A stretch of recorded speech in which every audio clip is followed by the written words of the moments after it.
कि कभी कभी भी ये जो सन्यासी होते हैं इनके ये बहुत ही शागिर्द होते हैं, आई मीन फॉलोअर होते हैं। तो ऐसे ऐसे को फॉलोअर्स के साथ नहीं मंगाओ। क्या कहा? नया डायरेक्शन।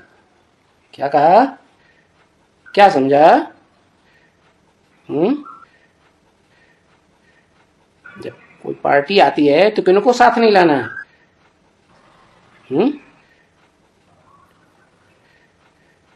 इनके बहुत ही शागिर्द होते हैं, फॉलोअर्स होते हैं, तो ऐसो ऐसों को उनके फॉलोअर के साथ नहीं लगा मंगाओ पार्टी में।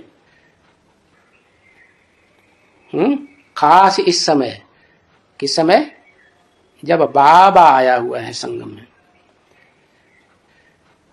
ना उनको निमंत्रण दियो आने का।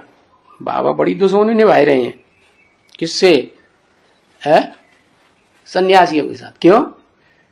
क्योंकि सन्यासियों ने सारा सत्यानाश किया, शिवो अहम कह के बैठ गए। क्या? आत्मा सो परमात्मा, अहम ब्रह्मास्मि, हम ही ब्रह्मा हैं, हम ही शिव हैं, हम ही ऊंचे ऊंचे हैं, हमारी पूजा करो। बाबा कहते हैं इनको न निमंत्रण दियो, न इनको पार्टी में साथ लाइयो। और जब इनके फॉलोअर्स साथ में हो पार्टी में, तब तो बिल्कुल नहीं लाना है। क्यों नहीं लाना? क्योंकि वो अपने फॉलोअर्स की बुद्धि घुमाते रहेंगे। क्योंकि अभी तलक इनको देरी है। वो पिछाड़ी में जब देखेंगे, कौन? सन्यासी, तब ये बहुत देखेंगे कि इनकी बहुत संख्या बढ़ गई है। ये तो ढेर के ढेर दुनिया में ब्रह्मा कुमार कुमारियां बनते जाते हैं। ये तो बड़ी वृद्धि को पा रहे हैं।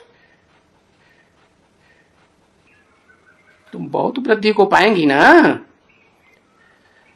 तब वो जो पिछाड़ी होगी, क्योंकि उनकी तो राजाई जा रही है ना, उनकी तो इतनी पूजा रचा होती है, गवर्नमेंट भी उनको कितना मान देती है, पब्लिक भी उनको कितना मान देती है, प्रजा के बड़े बड़े साहूकार कितना मान देते हैं, कहां कितना मान मर्तबा देते हैं।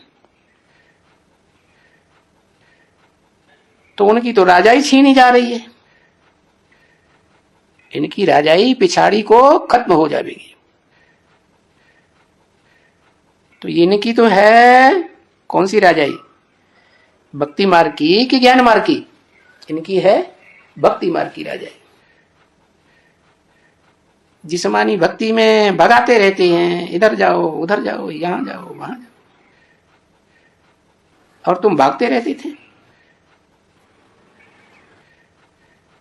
ये राजाएं कौन हैं?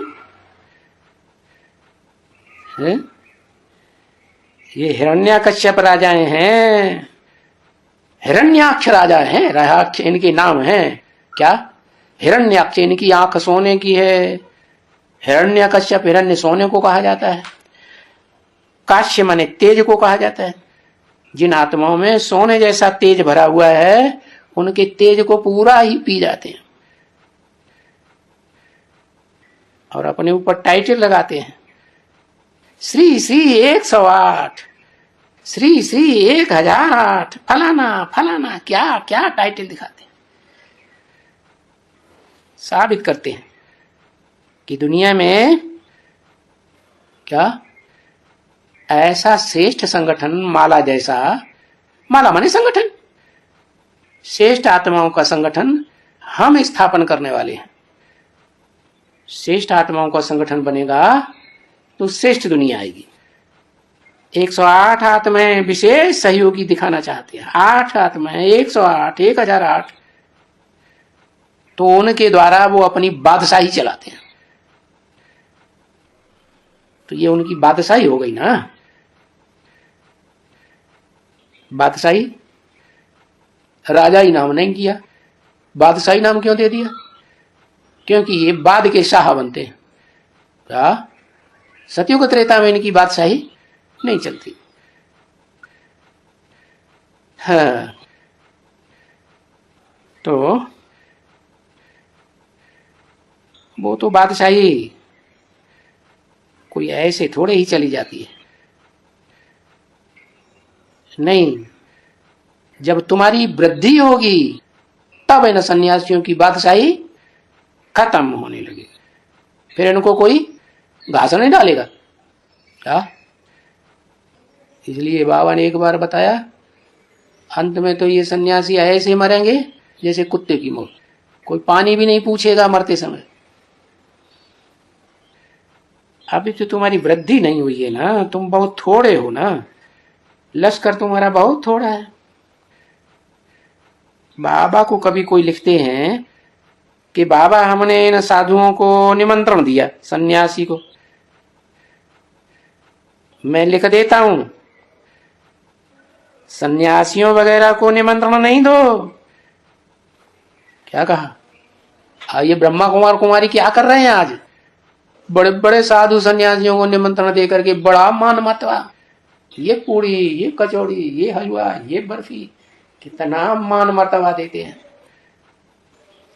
बढ़िया बढ़िया उनको गेरुआ गेरुआ कपड़े जो उन्होंने कभी पहने ही नहीं होंगे, ऐसे ऐसे उनको तोहफा में देते हैं। हाँ, अरे हम तो आदि सनातन देवी देवता धर्म वाले हैं ना, है? उनको तुम निमंत्रण दियो। किनको? पहले अपना घर का सुधार, फिर पर का सुधार। अपनी अपनी जाति को सब महत्व देते हैं पहले, उनको निमंत्रण देते नहीं। इन सन्यासियों को बुलाते हैं जो तुम्हारी बुद्धि को बिखराए देते हैं। परमात्मा सर्वव्यापी। अरे तुम बताते हो परमात्मा सर्वव्यापी नहीं है। सर्वव्यापी होता तो परमात्मा शिव के साथ, जिसको तुम भी परमात्मा मानते हो, भगवान मानते हो, उसके साथ शंकर का नाम ही अकेला क्यों जोड़ा जाता है? कोई दूसरे देवताओं का, दूसरे कोई मनुष्य का, ऋषि मुनियों का, कोई बड़े राक्षस का नाम क्यों नहीं जोड़ा जाता? कारण क्या है? क्योंकि दुनिया में जो परंपरा है कि बड़े भाई को राजाई दी जाती है, ऐसे ही भगवान जब आते हैं तो किसको ज्ञान का भंडार देते हैं? जिसको तीसरा नेत्र दिखाया जाता है। किसको दिखाया जाता है? एक शंकर ही है जिसको तीसरा ज्ञान का नेत्र दिखाते हैं। तीसरा नेत्र माने सूर्य नेत्र, दर्शन शक्ति। और दर्शन शक्ति तो सूर्य में ही ज्यादा होती है ना। और गीता में भी लिखा हुआ है, मैं जब आता हूं तो किसको ज्ञान देता हूं? विवाह, किसको? विवस्वान, वैवस्वत को ज्ञान देता हूं, सूर्य को ज्ञान देता हूं। और गायन भी है, रघुकुल शिरोमणि कौन गाया हुआ है? रघु कहा जाता है सूर्य को। रघुकुल शिरोमणि माने रघु के, सूर्य के कुल में शिरोमणि बनकर के पार्ट बजाने वाली हीरो पार्टधारी आत्मा राम। तो राम राज्य का कितना गायन है संसार में। जैसे कृष्ण वाली आत्मा, त्रिमूर्ति शिव की जो 3 मूर्तियां हैं उनमें ब्रह्मा का पार्ट बजाती, ऐसे ही राम वाली आत्मा शंकर का पार्ट बजाती। ये 2 ही तो विशेष देवताएं हैं जिनकी ज्यादा पूजा होती है। तो ये तो एक प्रकार से जो निराकार शिव भगवान है, जो जन्म जन्मांतर प्रवेश करके पाठ बजाता है, गर्भ से जन्म नहीं लेता, अभोक्ता है, अकर्ता है, वो शिव राम वाली आत्मा में मुकर्रर रूप से प्रवेश करता है। बाकी जो विष्णु की 4 भुजाएं हैं उनमें भी टेम्पररी प्रवेश करके पाठ बजाता है। और वो विष्णु की 4 भुजाएं कोई अपने आप थोड़े ही चलती हैं, उनको भी चलाने वाला कोई ऊपर बैठा हुआ है ना मस्तक में, जिसको कहते ही है उत्तमांग। क्योंकि राजा जो होगा, मुखिया, वो तो उत्तम जगह पर ही बैठेगा। उसकी बराबरी में तो रानी ही बैठ सकती है या उसकी माता बैठ सकती है। माता की गद्दी तो और ऊंची होती है, लेकिन हाथ में राजा ही नहीं दिखाते हैं। तो देखो, सन्यासियों का रास्ता अलग और तुम्हारा रास्ता अलग। तो सन्यासियों को निमंत्रण देकर नहीं बुलाना है। किसको बुलाना है? जो आदि सनातन देवी देवता धर्म वाले हैं, जो गीता पाठी ब्राह्मण हैं, उनको बुलाओ। हाँ, क्योंकि वो ही सिर्फ भूले हुए हैं। ये सन्यासी तो फिर भी निराकार शिव को ही मानते हैं, शिव के मंदिरों में ही विशेष इनकी मान्यता है। ये लक्ष्मी नारायण जैसे देवताओं को पूजा नहीं करते हैं, भले भीख मांगने जाते हैं तो बोलते हैं ओम नमो नारायण, क्या, लेकिन ओम शब्द पहले लगाएंगे। तो वो जो सन्यासी हैं उनको तुम निमंत्रण नहीं दियो, क्योंकि वो थोड़े भूले हैं